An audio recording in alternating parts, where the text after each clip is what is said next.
Atcerēsimies barikāžu laiku. Tas bija brīdis, kad visa Latvija sanāca kopā, lai aizstāvētu mūsu brīvību. Tātad, kā gan aizstāvēt valsti, ja nav ieroču?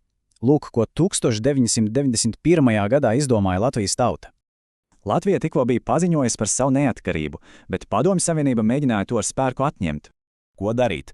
Tautas fronte aicināja visus braukt uz Rīgu, vajadzēja nosargāt svarīgākās vietas galvaspilsētā.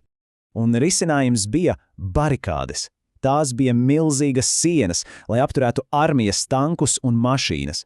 Tās būvēja no visa, kas bija par rokai – kravas mašīnas, traktori, pat lieli betona bluķi. Vissvarīgāk bija aizsargāt televīzijas torni, radio, Saimas ēku un, protams, Rīgas tiltus. Cilvēki sabrauca no visiem Latvijas novadiem – no Kurzemes, Latgales, Vidzemes un Zemgales – visi kopā. Un kas tur bija? Pilnīga visi – strādnieki, skolotāji, zemnieki, studenti, pat veselas ģimenes ar bērniem. Dienu un nakti dega ugunskuri. Cilvēki dalījās ar līdzpajamto ēdienu un dziedāja spēka dziesmas. Bet situācija kļuva bīstama. Atskanēja šāvieni un īpašā karaspēka vienība OMON uzbruka iekšlietu ministrijai. Bet kas bija galvenais spēks? Tā bija tautas vienotība. Visi darbojās kā viena komanda. Un barikādes pierādīja visai pasaulē, mazas tautas griba var būt stiprāka par jebkuru armiju. Ko mēs no tā varam mācīties?